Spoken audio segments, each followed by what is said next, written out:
सहाबी जो छोटा सा छोटा हो, एक वली की हैसियत नहीं कि सहाबी के पैर के नीचे जो जर्रा होता है उस जर्रे के 100वां हिस्से के बराबर भी कोई वली हो। इतना बड़ा सहाबी का मकाम, इतना बड़ा सहाबी का मकाम। शेख अब्दुल कादिर जिलानी से खुद पूछिए आपका क्या मकाम है। अगर हजरत शेख अब्दुल कादिर जिलानी के नाम से बकरा ज़बह किया गया, उलमा बैठे हैं, मैं बड़ी जिम्मेदारी के साथ ये बात अर्ज कर रहा हूं, उसका खाना इस्तेमाल करना सब हराम। अल्हम्दुलिल्लाह अल्हम्दुलिल्लाह वकफ़ा व सलामुन अला इबादिहिल्लज़ीना इस्तफ़ा, अम्मा बअद। क़ाल नबी सल्लल्लाहु अलैहि वसल्लम ला युमिनु अहदुकुम हत्ता अकूना अहब्बा इलैहि मिन वालिदिही व वलदिही वन्नासि अजमाइन।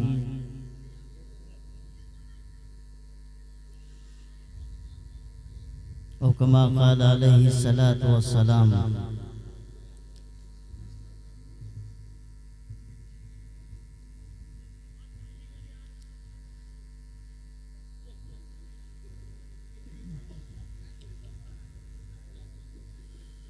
या तो आप लोग बातें कर लें या तो कुछ हमें भी कहने दें। आप हजरात खामोशी के साथ बयान सुने, एक खामोश तो बैठिए। मौलाना मेराज साहब इतना ही नहीं समझ पाते हैं कि दौरान गुफ्तगू ये चाय वगैरह का मसला ना हो, आप अलग स्टॉल लगा दिया करें, जिसको ज़रूरत हो वहाँ जाकर के चाय पी लिया करें।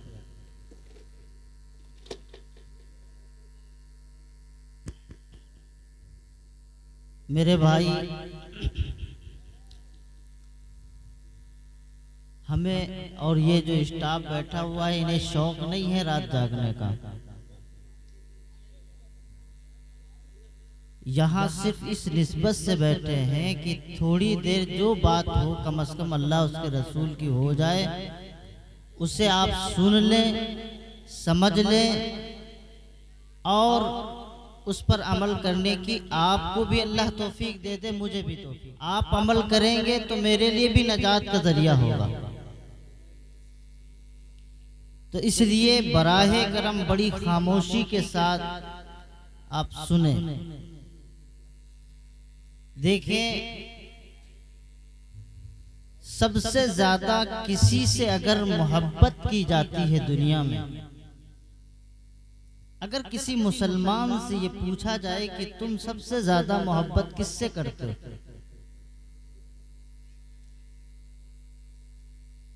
तो मुसलमान एक जबान से एक लफ्ज कहता है कि हम रसूलुल्लाह सल्लल्लाहु अलैहि वसल्लम से मोहब्बत करते हैं। मुफ्ती साहब ने हदीस पढ़ी थी, हम इंशाअल्लाह इसी हदीस पर बात कर लेंगे। मोहब्बत कहते किसको? जानते तो सब है, लेकिन हमारे उलमा ने मोहब्बत की तारीफ किसको कही है? मैलानुल क़ल्ब इला शैइन, किसी चीज की तरफ इंसान का दिल चला जाना, माइल हो जाना, इसका नाम मोहब्बत। और दुनिया में अल्लाह ताला ने इंसान को ही नहीं बल्कि इंसान के अलावा जितने जानदार हैं, किसी न किसी एतबार से उनके दिल में मोहब्बत रखी। एक जानवर पालते हैं, वो जानवर भी आपसे प्यार और मोहब्बत करता है, जबकि उसको जबान नहीं आती बोलनी, वो समझता नहीं। जो आप खाना खाते हैं वो खाना भी नहीं खाता, उसका कोई टाइमली सिस्टम नहीं होता, लेकिन दिल में उसके मोहब्बत होती। अल्लाह ताला ने हर इंसान के दिल में मोहब्बत रखी। अगर ये मोहब्बत जो दिल में रखी है, प्यारे पैगंबर फरमाते हैं, नबी मुतालबा करते हैं, इमाम राजी, इमाम गजाली सब ने तारीफें की हैं, मोहब्बत की तारीफ हर एक ने की है। इमाम गजाली रहमतुल्लाह अलैह ने लिखा है, माला यनकुसु बिल वफा वला यजीद बिल जफा, कि जो जफा और जुल्म और ज्यादती जब किसी पर होने लगे, अगर वो किसी से मोहब्बत करे तो उस मोहब्बत में कमी वाकई नहीं होना चाहिए। मिसाल के तौर पर अगर हमें दुनिया ये कहे कि तुम्हें रसूलुल्लाह सल्लल्लाहु अलैहि वसल्लम की तरह कपड़ा नहीं पहनना है, पाबंदी लगा दी जाए, या यूं कहा जाए कि तुम्हें रसूलुल्लाह सल्लल्लाहु अलैहि वसल्लम की तरह चेहरे पे दाढ़ी नहीं सजानी, या यूं कहा जाए कि रसूलुल्लाह सल्लल्लाहु अलैहि वसल्लम ने सुरमा लगाया था, आपका मामूल था आप सुरमा नहीं लगाएं, मिसवाक करते थे तो आप मिसवाक नहीं करेंगे। अगर कोई आपके सामने मद्दे मुकाबिल खड़ा होकर के कहता है हमारी ईमानी गैरत ये कहलाती है, हम गुनहगार हो सकते हैं, हम खताकार हो सकते हैं, लेकिन जब रसूलुल्लाह सल्लल्लाहु अलैहि वसल्लम की बात आएगी तो हम रसूलुल्लाह सल्लल्लाहु अलैहि वसल्लम से मोहब्बत करते हैं और मोहब्बत करेंगे, और रसूलुल्लाह के किसी तरीके को नहीं छोड़ेंगे। मिसाल के तौर पर हजरत हुज़ैफा बिन यमान रज़ियल्लाहु ताला अन्हु, जिन्हें राज़दारे रसूल कहा जाता है, वक्त का सबसे बड़ा सुपर पावर मुल्क, और मौजूदा वक्त में जैसे ये कहें कि अमेरिका और ब्रिटेन जो बड़ी ताकतें हैं हमारी इस वक्त दुनिया में, इस तरह उस वक्त ईरान हुकूमत थी। हुज़ैफा बिन यमान रज़ियल्लाहु ताला अन्हु जब दरबार में पहुंचे तो दरवाजे पर खड़े हुए, ये भी सन 47 का बिचारा है, अब इसको भी संभालना पड़ेगा। तो दरवाजे पे जब हजरत हुज़ैफा बिन यमान खड़े हुए तो उसका एक अदब, एक उसूल था, हर एक दफ्तर का, हर एक किले का, हर जगह का एक उसूल और ज़ाबिता होता है। डायरेक्टली कोई कोतवाल के पास नहीं पहुंच सकता, कोई एसडीएम के पास नहीं पहुंच सकता, डीएम के पास नहीं पहुंच सकता, एडीएम के पास नहीं पहुंच सकता, तो मेरे भाई जो सुपर पावर बादशाह है उसके पास कैसे पहुंचा जा सकता है? उसका एक नियम होता है, एक उसूल होता है, एक ज़ाबिता होता है। हजरत हुज़ैफा बिन यमान रज़ियल्लाहु ताला अन्हु प्यारे पैगंबर की वही पगड़ी जो नबी ने सिखाई, पहनाई, सर पे दस्तार है, नीचे से ऊपर तक वही कपड़े पहने हुए हैं, दरबार में पहुंचे राजदूत बन करके, कासिद बन करके, सफीर बन करके, और दरबारी कहता है अंदर दाखिला उस वक्त होगा, एंट्री उस वक्त होगी जब तुम हमारे लिबास की पाबंदी करोगे, हम जो ड्रेस देंगे वो ड्रेस पहनोगे, तब एंट्री होगी। रसूलुल्लाह के सहाबी ने कहा मुसलमानों ये मोहब्बत होती है। अल्लाह के नबी ने फरमाया ला युमिनु अहदुकुम हत्ता अकूना अहब्बा इलैहि मिन वालिदिही व वलदिही वन नास अजमईन, जिन जिन से मोहब्बत की जाती है उनसे कहीं ज्यादा हिस्से में मोहम्मदुर रसूलुल्लाह से मोहब्बत की जाएगी तो ईमान मुकम्मल होगा। अगर रसूलुल्लाह सल्लल्लाहु अलैहि वसल्लम से इतनी मोहब्बत नहीं है तो ईमान मुकम्मल नहीं। मैं नहीं कहता, रसूलुल्लाह सल्लल्लाहु अलैहि वसल्लम फरमाते हैं।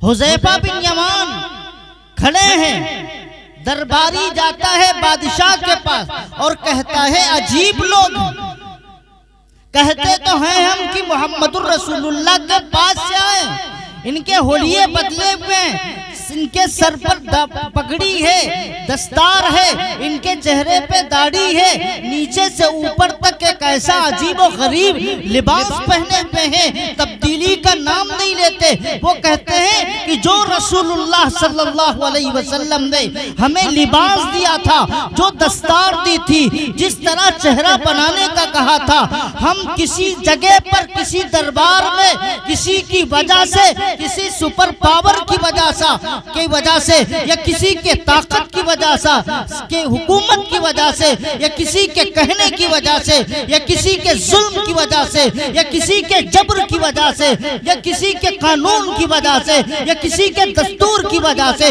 हम इसमें तब्दीली नहीं कर सकते। ये रसूलुल्लाह सल्लल्लाहु अलैहि वसल्लम ने हमें सिखाया। बादशाह मजबूर हो गया। ईरान का बादशाह कहने लगा चलो जिस शर्त पे वो आना चाहे उस शर्त पे आ जाए। दरबार किसका है? वक्त का सुपर पावर बादशाह का। दूर दूर तक जिसके बादशाहत का हुक्म चलता है, बड़ी फौज है, कुव्वत है, ताकत है, लेकिन रसूलुल्लाह सल्लल्लाहु अलैहि वसल्लम का सहाबी उस दीवार पर, उस दरवाजे पर खड़े होकर के 1 मिनट के अंदर भी अपनी तौहीन महसूस नहीं करता, बल्कि नबी की सुन्नत और नबी की शरीयत को अपने लिए काबिले फख्र समझता है और ऐलान करता है कि हम वही लिबास, वही कपड़े, उसी अंदाज पर आएंगे जिस अंदाज पर मोहम्मदुर रसूलुल्लाह ने हमें तैयार किया।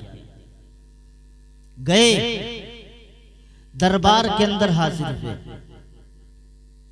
सारे के सारे लोग कुर्सियों पे बैठे हुए थे। बादशाह सलामत कुर्सी पे बैठा हुआ, उसके सारे दरबारी बैठे हुए हैं।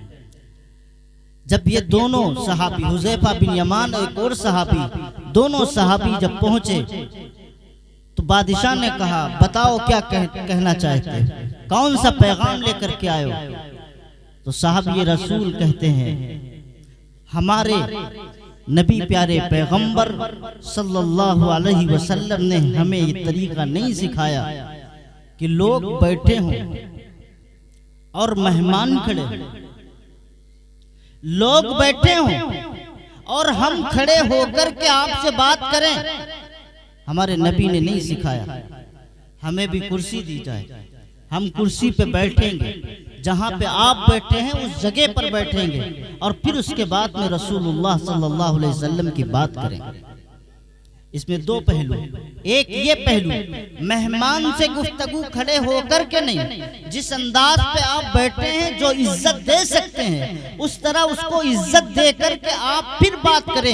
ये प्यारे पैगंबर जनाब मोहम्मदुर रसूलुल्लाह का तरीका, नबी का तरीका भरे दरबार में उन्होंने छोड़ा नहीं कि मेरी बेइज्जती हो जाएगी, हमारा वकार चला जाएगा, नाक कट जाएगी, नहीं। उन्हें प्यारे पैगंबर से और प्यारे पैगंबर के तरीकों से, प्यारे पैगंबर की सुन्नत से अपनी जान, अपनी इज्जत, अपने आबरू से ज्यादा मोहब्बत थी। और यही मुतालमा मेरे पैगंबर हजरत मोहम्मदुर रसूलुल्लाह ने किया है कि जब बात नबी की मोहब्बत की आ जाए तो औलाद कुछ नहीं है, लोग कुछ नहीं है, और अपने औलाद और अपने माँ बाप कुछ नहीं है। कायनात की धरती का एक एक हिस्सा, एक एक जर्रा उसके सामने घेट है। मोहम्मदुर रसूलुल्लाह की बात सबसे आगे।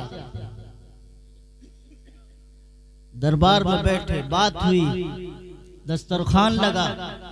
जब एलची किसी मुल्क का जाता है, सफीर किसी मुल्क का जाता है, राजदूत किसी मुल्क का जाता है तो बड़ी इज्जत के साथ पेश किया जाता है। दस्तरखान लगा, हमारे जमाने में कुर्सियों पे चलने लगा। वहां तो अगरचे ईरान था, कुफ्र था, सारे लोग थे, लेकिन उनमें तहजीब इतनी बाकी बची थी कि वो उस वक्त भी दस्तरखान पर बैठ करके खाते थे। उस वक्त भी दस्तरखान पर बैठ करके खाते। बैठ गए, हजरत हुज़ैफा बिन यमान रज़ियल्लाहु ताला अन्हु वो भी बैठे हैं और खाना खाते वक्त एक लुकमा गिर गया। एक लुकमा गिरा, बगल में सहाबी बैठे हुए, कहते हैं हुज़ैफा बिन यमान क्या कर रहे हो, किसके दरबार में हो? इतना बड़ा दरबार है, ये तहजीब वाले लोग हैं, अपने आप को बड़ा मुहज्जब कहते हैं, बड़ा मॉडर्न कहते हैं, अपने आप को बड़ा अच्छा समझते हैं। इनके सामने इस तरह की हरकत करोगे तो ये कहेंगे कि ये नंगे हैं, ये भूखे हैं, इन्हें खाना नसीब नहीं होता, इसलिए ये लुकमा गिरा है और इसे उठा करके खा रहे। हजरत हुज़ैफा बिन यमान रज़ियल्लाहु ताला अन्हु का वो कौल मैं सुनाता हूँ। हर मुसलमान के दिल में वो कौल होना चाहिए। और अल्लाह के नबी सल्लल्लाहु अलैहि वसल्लम का वो सहाबी कहता है, अतरकु सुन्नतु रसूलिल्लाह सल्लल्लाहु अलैहि वसल्लम लिहादिल हुमका, इन बेवकूफ़ों की वजह से, इन नादानों और इन कमज़ोर दिमाग लोगों की वजह से, इन बदतहजीबों की वजह से क्या मैं अपने प्यारे पैगंबर जनाब मोहम्मदुर रसूलुल्लाह सल्लल्लाहु अलैहि वसल्लम की सुन्नत छोड़ दूंगा? भरे दरबार में बैठे हुए हैं, दस्तरखान पर लुक़मा गिर गया, अपनी बेइज्जती, अपनी तमाम सारी चीजें बर्दाश्त कर ली, लुक़मा उठाया और साफ किया और खा लिया, कोई परवाह नहीं है। दुनिया हमें क्या कहेगी, दुनिया हमें किस अंदाज से पुकारेगी, दुनिया हम पर क्या इल्जाम लगाएगी, उन्हें तो सिर्फ मोहब्बत थी। तो जनाब मोहम्मदुर रसूलुल्लाह सल्लल्लाहु अलैहि वसल्लम की सुन्नत, आका के तरीके से। तो इसलिए मेरे भाई, नबी से मोहब्बत की जाए, नबी से मोहब्बत की जाए तो मोहब्बत में क्या क्या चीजें हैं। नबी जिन चीजों से मोहब्बत करे उनसे हम भी मोहब्बत करें, जिन चीजों से नफरत करें हम भी उससे नफरत करें। यह मोहब्बत का तकाजा। वो मोहब्बत नहीं, वो मोहब्बत ही नहीं है जिस मोहब्बत में तजाद हो, आपस में टकराओ। नबी जो चाहेंगे उम्मत वही चाहेगी, जब नबी जो चाहेंगे उसके मुताबिक उम्मत चलेगी, तो ये तो नबी से मोहब्बत होगी। अगर नबी चाहते हैं, नबी जो चीज करते हैं उसके खिलाफ अगर कोई करता है और फिर ये दावा करता है जी हाँ हम नबी से मोहब्बत करते हैं, तो ये दावा झूठा। इस दावे में कोई किसी तरह का भी यकीनी पहलू नहीं। इसलिए मेरे भाई, हदीस का तर्जमा आसान सा ये है कि तुम में से उस वक्त तक कोई मोमिन कामिल नहीं हो सकता, मोमिन कामिल नहीं हो सकता जब तक कि वो अपने वालिदैन, अपनी औलाद और तमाम लोगों में दोस्त, अहबाब, रिश्तेदार, ताल्लुक वाले, मिलने जुलने वाले, खानदान सब आ जाते हैं। सब लोगों से मोहम्मदुर रसूलुल्लाह से मोहब्बत न करने वाले, सबसे ज्यादा नबी से मोहब्बत, सबसे ज्यादा नबी से मोहब्बत। तो इसका एक उसूल ये निकल करके आता है, सब कुछ छोड़ दो और नबी से सबसे ज्यादा मोहब्बत करो। जो नबी से सबसे ज्यादा मोहब्बत करेगा, सब कुछ छोड़ देगा, तो वो नबी से मोहब्बत करने वाला है। नबी ने हमको 2 ईदें बताई, हमने भी पढ़ा, उलमा बैठे इनसे पूछिए, इन्होंने पढ़ा होगा। नबी ने हमें 2 ईदें बताई। एक ईद कौन सी, जिसमें सेवाएं पकती हैं, अरे आप लोग मीठी ईद कह देते हैं, अरबी में उसको ईद उल फित्र कहा जाता है, खाने पीने की ईद। 1 महीने तक अल्लाह ताला ने पाबंद कर दिया था, खाना नहीं पीना नहीं। अल्लाह ताला ने फिर इजाजत दे दी, वो खुशी का मौका था। इसलिए एक ईद तो वो है, दूसरी वो ईद है जो हजरत इब्राहीम खलीलुल्लाह ने कुर्बानी जब की हजरत इस्माइल के सिलसिले में। पूरा वाक़िया बताना नहीं चाहता, मैं समझाना चाहता हूँ। 2 ईदें हमारे पास हैं, बुरा ना मानिएगा। मैं आपसे सवाल करना चाहता हूँ, नबी से अगर मोहब्बत है तो मुझे एक बात बताओ, नबी करीम सल्लल्लाहु अलैहि वसल्लम के इस दुनिया में पर्दा फरमा जाने के बाद क्या नबी की जिंदगी में अल्लाह ताला ने ये नहीं कहा था कि अल-यौम अकमलतु लकुम दीनकुम व अतममतु अलैकुम निअमती? कुरान ऐलान नहीं करता कि हमने तुम्हारा दीन तुम पर मुकम्मल कर दिया है। बात समझ रहे कि नहीं? इसमें अब न कोई कमी होगी न बढ़ोतरी होगी। अगर कोई नबी सल्लल्लाहु अलैहि वसल्लम के बाद सहाबाए किराम रिज़वानुल्लाहि अलैहिम अजमईन के बाद किसी चीज का इजाफा करता है या उसमें बढ़ोतरी करता है, तो इसमें 2 मतलब है कि रसूलुल्लाह सल्लल्लाहु अलैहि वसल्लम को पता नहीं था और अल्लाह को भी मालूम नहीं था। यही तो मतलब होगा। इसलिए हम इसमें थोड़ा सा आगे बढ़ा देते हैं। बात समझ में आ रही, कुछ दिमाग में आ रही कि नहीं आ रही? अरे समझ में कुछ आ रहा कि नहीं? समझ लेना मैं क्या कह रहा हूं। सहाबा तक, बात ये भी दिमाग में रहे, सिर्फ अल्लाह की जात नहीं, अल्लाह के बाद रसूलुल्लाह की, रसूलुल्लाह के बाद किसकी? किसकी? सहाबा की। ये तीन मैन हैं, इन तीनों के अंदर दीन है। बात समझ रहे कि नहीं? क्यों दीन है? रसूलुल्लाह और अल्लाह तक तो बात समझ में आती, बात आती है सहाबा की। अगर सहाबी ने कोई अमल किया है वो दीन है। क्यों? आप खुतबे में सुनते नहीं हैं, हर जुमे में इमाम खड़ा होकर कहता है अलैकुम बिसुन्नती व सुन्नतु खुलफाइर राशिदीन। ये लफ्ज सुनते हो कि नहीं? जुमा पढ़ते हो कि नहीं? अरे पढ़ते हो ना, कि जुमा भी गोल कर देते हो? पढ़ते हैं। सुनते हो कि नहीं? इसका मतलब क्या है? तुम पर नबी फरमाते हैं मेरा तरीका, फिर खुलफाए राशिदीन का तरीका। जानते हो खुलफाए राशिदीन कितने? 5 की 8? कोई बताएगा? खुलफाए राशिदीन कितने? कोई बताएगा? मैं आपसे सवाल कर रहा हूं। 4 हैं। कितने? 4 के बाद सहाबे किराम हैं। अल्लाह के नबी ने फरमाया अस्हाबी कन नुजूम बिअय्यिहिम इक्तदाइतुम इहतदाइतुम। ये तो 4 फजीलत के एतबार से है ही। नबी का कोई भी अदना सहाबी भी अगर कोई अमल करता है तो उम्मत के लिए वो राह हिदायत है, वो राह नजात है, वो शरीयत का हिस्सा है। बात समझ में गई? अब सहाबा के बाद, नबी के बाद अगर कोई आदमी नया कोई शोशा निकाल दे, कोई नया तरीका इजाद कर दे और वो कहे कि इसकी बड़ी अहमियत है, मिसाल के तौर पर 12 रबीउल अव्वल तो गुजर गई, हमने खूब मना ली, लेकिन जिनके सामने रसूलुल्लाह सल्लल्लाहु अलैहि वसल्लम मौजूद थे, सुबह से शाम तक जो रसूलुल्लाह को देखने वाले थे, जिनकी पाकीज़ा निगाहें मेरे पैगंबर हजरत मुहम्मदुर रसूलुल्लाह की ज़ियारत करने वाली थी, जिनके एक इशारे पर सहाबे किराम की पूरी जमात अपने आप को, अपने खानदान को, अपने घराने को कुर्बान करने वाले थे, उन्हें पता ही नहीं 12 रबीउल अव्वल की अहमियत क्या है। उन्होंने कभी 12 रबीउल अव्वल की अहमियत का जिक्र ही नहीं किया।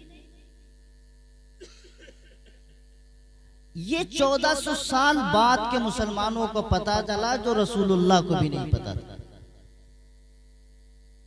कि 12 रबीउल अव्वल की बड़ी फजीलत है।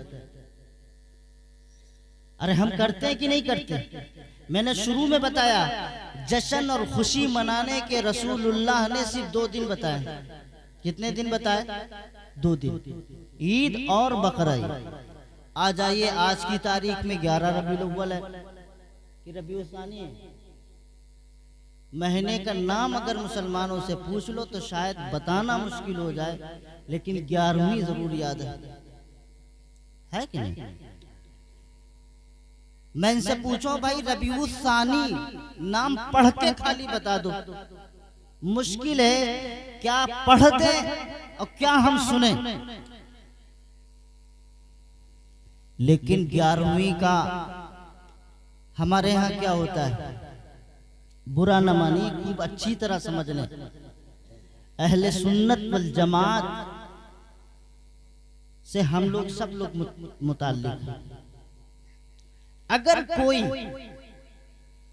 इन तमाम चीजों से हट करके काम करता है वो शरीयत का हिस्सा नहीं। आज के दिन एक बड़ा तबका बाकायदा अपने यहाँ बकरों को इसलिए पालता है, बकरा ईद में कुर्बानी नहीं करेगा, जो रसूलुल्लाह सल्लल्लाहु अलैहि वसल्लम का मुतालबा नबी ने बताया। उस वक्त उस दिन से ज्यादा अफजल तरीन कोई अमल नहीं। कुर्बानी से ज्यादा अमल कोई कुर्बानी के दिनों में है ही नहीं। और वो कुर्बानी का बकरा इसलिए बाकी रखा जाता है कि जब 12वीं आएगी 11वीं आएगी तो उसमें बड़े पीर के नाम से हम कुर्बानी करेंगे। अल्लाह के नबी को मालूम नहीं था, क्योंकि शेख अब्दुल कादिर जिलानी नबी करीम सल्लल्लाहु अलैहि वसल्लम से पहले आए, सहाबी हैं। अरे कोई आदमी बताओ यार, कुछ तो बताओ, मुझे नहीं पता हजरत शेख अब्दुल कादिर जिलानी के बारे में, आपको सबसे ज्यादा पता है। सहाबी थे वो, अरे अल्लाह के वली थे ना, एक आलिम थे, इससे ज्यादा तो नहीं। सहाबी जो छोटा सा छोटा हो, एक वली की हैसियत नहीं कि सहाबी के पैर के नीचे जो जर्रा होता है उस जर्रे के 100वां हिस्से के बराबर भी कोई वली हो, इतना बड़ा सहाबी का मकाम, इतना बड़ा सहाबी का मकाम। शेख अब्दुल कादिर जिलानी से खुद पूछिए आपका क्या मकाम है। बात यह है कि हमारे यहाँ बुजुर्गों के नाम ले लेकर के शैतान ने इतना बहकाया कि हम दीन और इस्लाम की तालीमात से कोसों दूर। अगर हजरत शेख अब्दुल कादिर जिलानी के नाम से बकरा ज़बह किया गया, उलमा बैठे हैं, मैं बड़ी जिम्मेदारी के साथ ये बात अर्ज कर रहा हूं, उसका खाना इस्तेमाल करना सब हराम। और अगर ये दिल में और दिमाग में बात बाकी है कि ये हजरत शेख अब्दुल कादिर जिलानी के नाम पर हम कुर्बानी कर रहे हैं, और दिल में ये ख्याल आता है कि ये एक इस्लाम का हिस्सा है, मुमकिन है उसके दिल से ईमान भी रुखसत हो। तो इसलिए मेरे भाई, रसूलुल्लाह से मोहब्बत का तकाजा ये है, रसूलुल्लाह जो बताएं उस पे अमल करो, और जिससे मना करें उससे रुको। जिसका तरीका नबी के जमाने में नहीं, सहाबा के जमाने में नहीं, शरीयत में नहीं, हमने आज उसको दीन बना करके रखा है, जो दीन नहीं है बल्कि हमारे ईमान को खत्म करने के लिए, जो दीन नहीं बल्कि हमारे अमल को अकारत करने के लिए। शेख अब्दुल कादिर जिलानी पीराने पीर हैं, हम सब के पीर हैं, हम भी उसको मानते हैं। ऐसा नहीं है कि हम नहीं मानते, वो हमारे पीर हैं, हमने उनकी किताबें पढ़ी हैं, पढ़ते रहते हैं। क्या भला क्या आलिम थे, क्या अल्लाह ताला ने ज़ुहद और तकवा दिया था, अल्लाह ने क्या उनको मकाम दिया था विलायत का, अल्लाह का वो ऐसा वली था। लेकिन जो हम लोग और आप लोगों का अकीदा ये है कि वली वली होता है, वली का मकाम एक सहाबी से बढ़ा करके, एक नबी से बढ़ा करके जो पेश करते, ये हमारे ईमान के लिए खतरे की घंटी। मकाम वो होगा जो रसूलुल्लाह तय करते, नबी का, सहाबी का, अल्लाह का। अल्लाह ने, प्यारे पैगंबर ने अल्लाह के बारे में बतलाया कि अल्लाह की हैसियत क्या है, उसका मकाम क्या है, एक कलमे में समझा दिया, ला इलाहा इल्लल्लाह। इबादत और अल्लाह की जात में और उसकी सिफात में बंदा किसी को शरीक न ठहराए, यही तौहीद है, इसी का नाम इखलास है, इसी का नाम कलमे तौहीद है, यही ईमान की पहली बुनियाद है। इसलिए मेरे भाई और बुजुर्गों, दोस्तों, अल्लाह के बाद रसूलुल्लाह ने अपना मकाम बतलाया, फिर रसूलुल्लाह ही ने नहीं बल्कि अल्लाह ने प्यारे पैगंबर जनाब मोहम्मद रसूलुल्लाह का मकाम तय किया। और फिर औलिया का भी मकाम तय किया है। अला औलिया अल्लाह, खबरदार, औलिया अल्लाह सिफात बयान की। वली कहते किसको हो? जो नबी करीम सल्लल्लाहु अलैहि वसल्लम के किसी तरीके के खिलाफ ना चलता हो, वो वली। अगर कोई वली अपने आप को कहलाता है कि मैं वली हूँ, औलिया अल्लाह में हो या गौथ हो या कुतुब हो या अब्दाल हो, और रसूलुल्लाह की सुन्नत की मुखालफत करता है या रसूलुल्लाह की सुन्नत के खिलाफ चलता है या नबी की शरीयत के खिलाफ चलता है, वो वली नहीं हो सकता, वो पक्का शैतान होगा। और दूसरा मसला अकीदे में दिमाग में रख लीजिए, नबी हो या वली हो, किसी के इख्तियार में करामत नहीं होती, नबी के इख्तियार में मौजिज़ा नहीं होता, वली के इख्तियार में करामत नहीं होती। मिसाल के तौर पर नबी करीम सल्लल्लाहु अलैहि वसल्लम की उंगली के इशारे से चांद दो टुकड़े हुआ। तमाम अल्लाह ताला ने मौजिज़ात नबी करीम सल्लल्लाहु अलैहि वसल्लम के जरिए से जाहिर की, लेकिन नबी सल्लल्लाहु अलैहि वसल्लम की सिर्फ फकत चाहत पर नहीं, बल्कि अल्लाह ताला ने जब चाहा, जिस वक्त चाहा, नबी के हाथों से मौजिज़ात जाहिर कर दिए। इसी तरह औलिया अल्लाह जो मौजूद है दुनिया में या पहले जा चुके हैं, उनसे अगर करामत जाहिर होती है तो भी अल्लाह की मर्जी शामिल होती है, किसी वली की मंशा के मुताबिक विलायत नहीं आती, न करामत का इजहार होता। हमारे दिमाग में ये अकीदे की बुनियादी बातें रहना चाहिए। जो हमारा बिगाड़ हुआ है, औलिया अल्लाह के सिलसिले में अकीदा ही गलत हमने रखा है, इसलिए बिगाड़ पैदा हुआ। तो शेख अब्दुल कादिर जिलानी हमारे बड़े हैं, हमारे पीर हैं, हमारे बुजुर्गों में हैं, लेकिन शेख अब्दुल कादिर जिलानी ने कोई हुक्म नहीं दिया कि मेरे नाम पर कुर्बानी की जाए। फातिहा किसको कहते हैं? क्यों जी आज ही जरूरी है 11 तारीख को? किताबें तो हमें ये बतलाती हैं जैसे रसूलुल्लाह सल्लल्लाहु अलैहि वसल्लम की विलादत में पुख्ता बात और रिवायत नहीं है। कोई मुसन्निफ लिखता है 8 तारीख को नबी करीम सल्लल्लाहु अलैहि वसल्लम की पैदाइश हुई, कोई कहता है 9 को, कोई कहता है 11 को, कोई कहता है 12 को, कोई यकीनी रिवायत है ही नहीं। मशहूर अलबत्ता 12 को, लेकिन 9 रबीउल अव्वल की मुहक्कक शुदा बात है जिसमें उलमा ने तहकीक की है 9 रबीउल अव्वल को प्यारे पैगंबर की पैदाइश हुई। इसी तरह शेख अब्दुल कादिर जिलानी रहमतुल्लाह अलैह, शेख अब्दुल कादिर जिलानी रहमतुल्लाह अलैह की पैदाइश में इख्तिलाफ।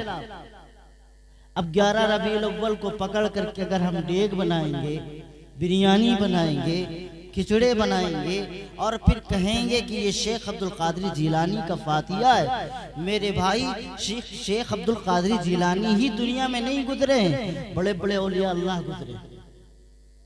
अब क्या गारंटी है कि आपके आसपास में कोई अल्लाह का वली हो?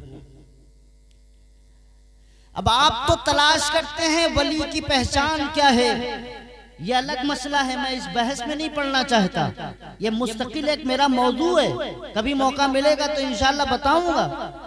औलिया अल्लाह की पहचान क्या है? शरीयत, मेरे पैगंबर ने औलिया अल्लाह की पहचान क्या बतलाई?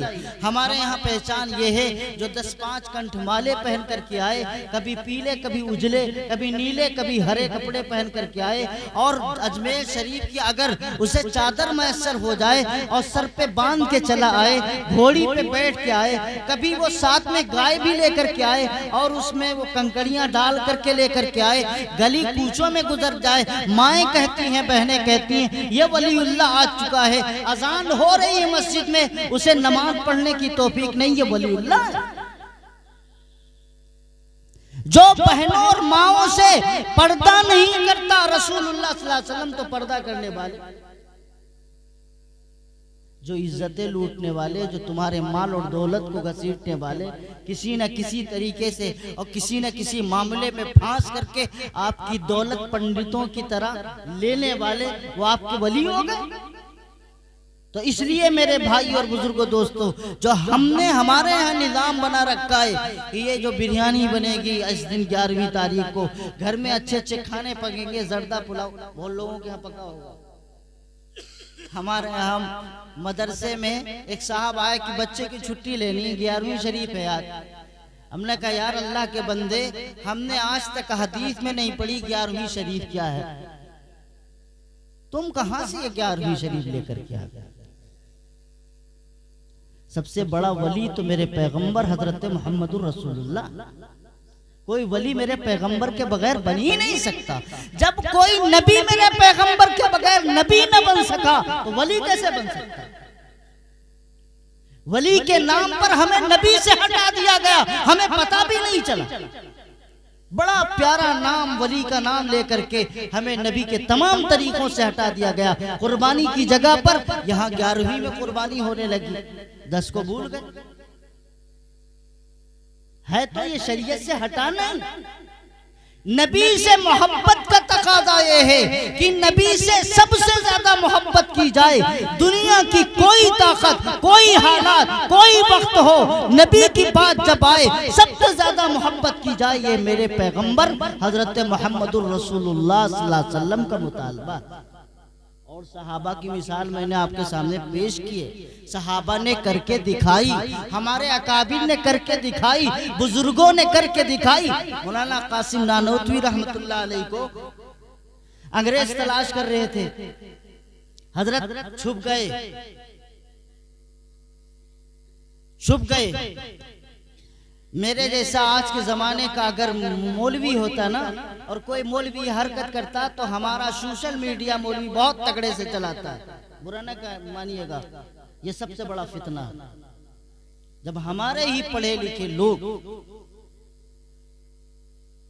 गंगा में गंदी आए या सड़ी आए, लाश बह रही, उसी में अगर हाथ धोने लगेंगे तो फिर हमारे और आम लोगों में फर्क क्या रहेगा? समझने के लिए इशारा काफी है। अगर मौलाना कासिम नानोतवी रहमतुल्लाह अलैह बंद रहे, 3 दिन के बाद अंग्रेज चक्कर लगाता है, आपके खिलाफ वारंट जारी हो चुका है कि कासिम नानोतवी को गिरफ्तार करना। चौथा दिन हुआ, हालात अबतर हैं, पता है कि हम अगर निकलेंगे तो हमें गिरफ्तार किया जाएगा, हमें पकड़ा जाएगा। चौथा दिन हुआ, मौलाना बाहर कदम निकालते हैं, शागिर्द कहते हैं बाहर मत जाइए, अंग्रेज खड़ा हुआ है, वो आपको गिरफ्तार कर लेगा। मेरे पैगंबर हजरत मोहम्मदुर रसूलुल्लाह को कितना मोहब्बत करने वाले हमारे बड़े थे, बुजुर्ग थे, कहने लगे मेरे पैगंबर जब गार में 3 दिन से ऊपर ना छिपे तो कासिम नानोतवी की क्या मजाल है जो 1 मिनट के लिए छूट जाए। हालात कितने अबतर आ जाए, रसूलुल्लाह से रिश्ता नहीं टूटना है, ये है मोहब्बत का तकाजा। तो पहला उसूल क्या है? पहला उसूल ये है कि सब छोड़ दो, नबी से मोहब्बत करो। मसला आता है दाढ़ी रखने का। अब कहते हैं कि जी दाढ़ी रखेंगे तो शादियां नहीं होंगी। हम लोगों की शादियां हो गई ना, अल्लाह का शुक्र है, कोई दाढ़ी वाला ऐसा नहीं है जिसकी शादी ना हो। रड़ुआ कोई नहीं मरता। ईमान होना चाहिए ना दिल में। रिश्ते नापने बनाने वाला वो है। अगर नहीं चाहेगा तो ऐन रिश्ते के वक्त अल्लाह तबारक ताला मौत भी दे देता। बारात उठती हुई वापस आ जाती, डोलियां उठती हुई वापस आ जाती, लेकिन रब अगर चाहेगा तो शरीयत और सुन्नत के लिबादे में भी अल्लाह ताला देगा। नियत सही होनी चाहिए, नजरिया सही होना चाहिए, अकीदा दुरुस्त होना चाहिए। कहते हैं जी दाढ़ी रखा लेंगे तो हमारे निकाह नहीं होंगे। और माएं बहनें क्या कहती हैं? हमें दाढ़ी वालों से मत करिएगा। इनकार किया जाता है। किससे इनकार किया? क्यों दाढ़ी रखी है? नबी से मोहब्बत है। शेख अब्दुल कादिर जिलानी इतना बड़ा वली बना नबी की वजह से। अब जब मसला आता है नबी की बात का, नबी की मोहब्बत का, अगर किसी के नौजवान के चेहरे पे दाढ़ी आ गई तो मेरी बहन कहती है नहीं, हम दाढ़ी वाले से नहीं करेंगे।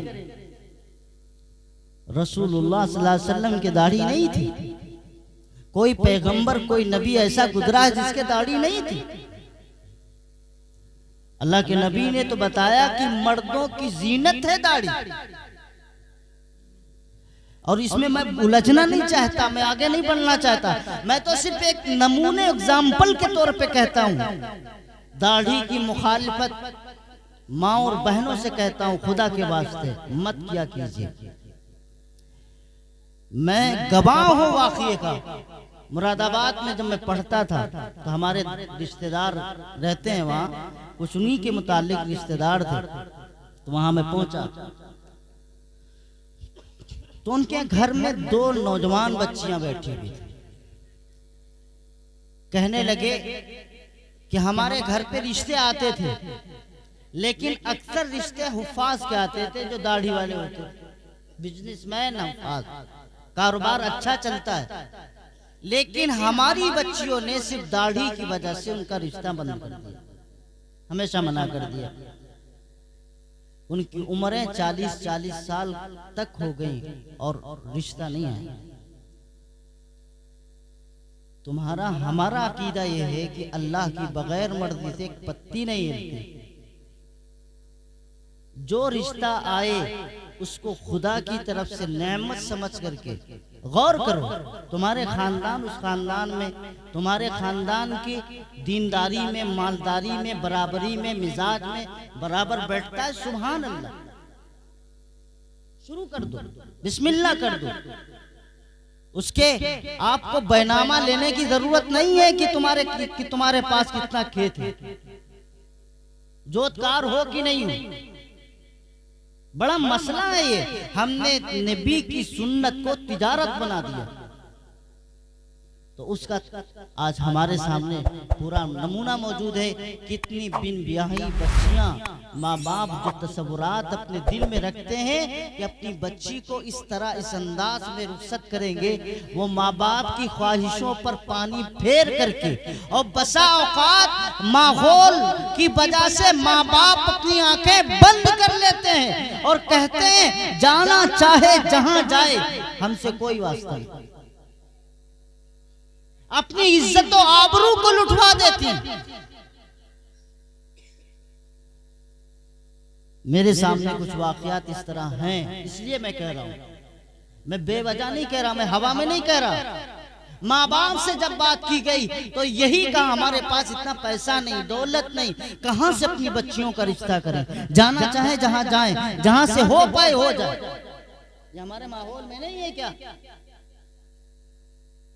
ये जो आज हमने मिजाज बनाया है, जब हमने नबी के सुन्नत और तरीके को अपनी मर्जी के मुताबिक उसको सामान तिजारत बना दिया और उसे खरीद और फरोख्त का सामान बना दिया, तो आज ये वबाही और तबाही सिर्फ मेरे और आपके साथ में नहीं है, हर घराने में घुसेगी। और दौलत किसी की बांधी नहीं होती, ये हमेशा उसी के पास रहेगी। दौलत तो आज है, कल को चली जाए। इसलिए मेरे भाई और भाइयों, मैं ये कह रहा हूँ कि नबी ने जो हमसे मुतालबा किया, वो ये मुतालबा किया है कि सबसे ज्यादा किससे मोहब्बत की जाए? नबी से मोहब्बत की जाए। दूसरा जुज जो है, इनाम देने वाले से मोहब्बत की जाती है तो इनाम से भी मोहब्बत की जाती है। ये नबी से दूसरी वजह है मोहब्बत क्यों की जाए नबी से। अल्लाह के प्यारे पैगंबर इनाम हैं कि नहीं? आज हमें जीने का सलीका, हमें जो इज्जत मिली है, जो मकाम मिला है, जो ईमान मिला है, जो कुरान मिला है, शेख अब्दुल कादिर मिले या साबिर कलियरी मिले या निजामुद्दीन मिले या औलिया अल्लाह की सफ़े मिली या बुजुर्गान दीन का जो सिलसिला हमें मिला, ये सब किसकी वजह से मिला? अल्लाह ताला ने एहसान किया है बंदों पर और इनाम के तौर पर जनाब मोहम्मदुर रसूलुल्लाह को दिया है, तो इनाम है रसूलुल्लाह सल्लल्लाहु अलैहि वसल्लम। तो जिस तरह इनाम देने वाले से मोहब्बत की जाती है, उसी तरह इनाम से भी मोहब्बत की जाती है। तीसरी बात कह करके बात खत्म कर दूंगा। तीसरी बात क्या है? नबी से क्यों मोहब्बत की जाए? क्योंकि नबी सल्लल्लाहु अलैहि वसल्लम ज़ाबिता है कि जो जितना करीब होता है उतना ही उससे मोहब्बत होती है कि नहीं? कुरान कहता है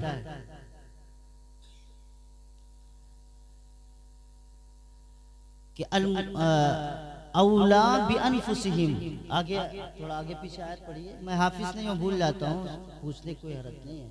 औला बिअनफुसिहिम अल-मोमिनून क्या है वो, कि अब तर्जमा समझिए इसका। औला बिअनफुसिहिम कि रसूलुल्लाह सल्लल्लाहु अलैहि वसल्लम मोमिनीन में उनमें से सबसे ज्यादा फाइक और लायक, सबसे ज्यादा फाइक और लायक है, सबसे आला और बुलंद, सबसे ज्यादा करीब है रसूलुल्लाह सल्लल्लाहु अलैहि वसल्लम।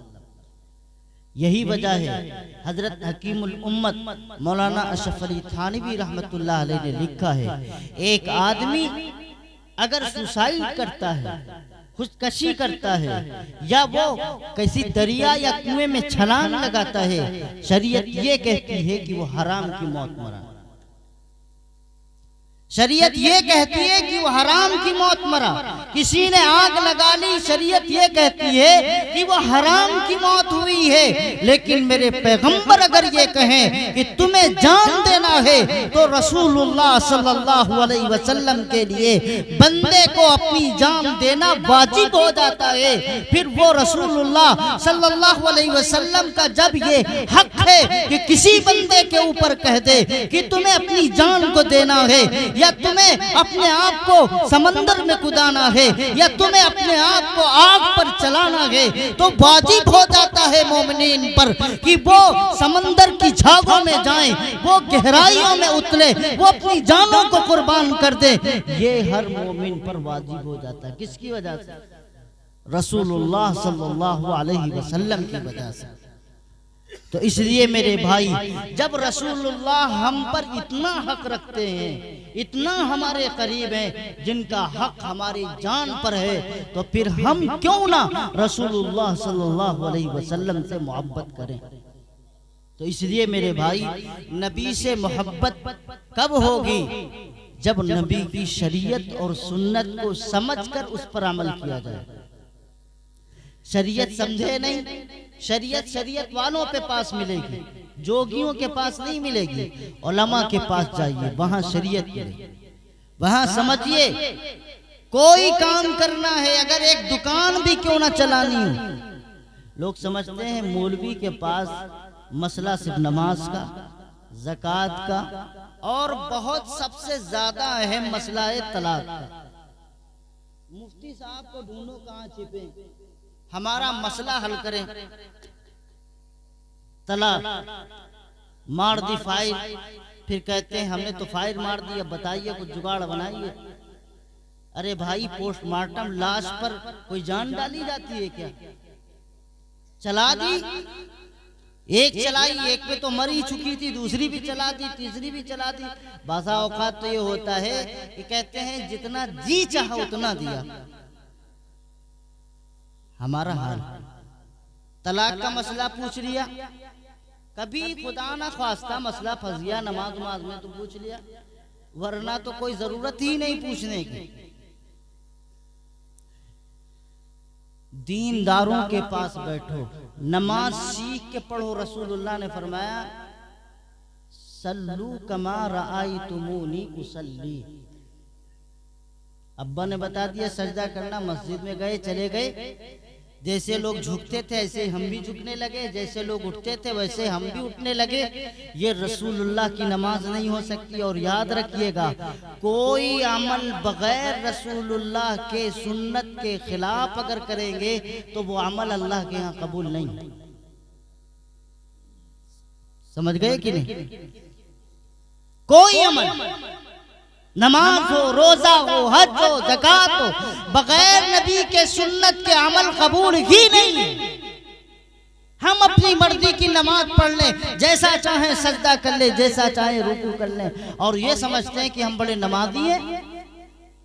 सजदे पे निशान होने से नमाजी की अलामत नहीं है। नमाजी की अलामत ये है कि वो रसूलुल्लाह सल्लल्लाहु अलैहि वसल्लम की एक एक सुन्नत को सजदे में, रुकू में, तस्बीहात में, तशव्वुद में, उठने में, बैठने में, हर जगह आता है।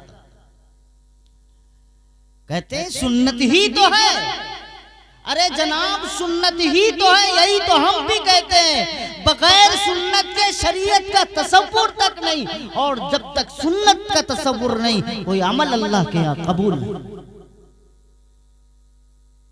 जिस सुन्नत को इतना हम नीचे गिरा देते हैं, सुन्नत ही तो है, फर्द में फर्द का मजा ही नहीं जब तक रसूलुल्लाह सल्लल्लाहु अलैहि वसल्लम बताए ना।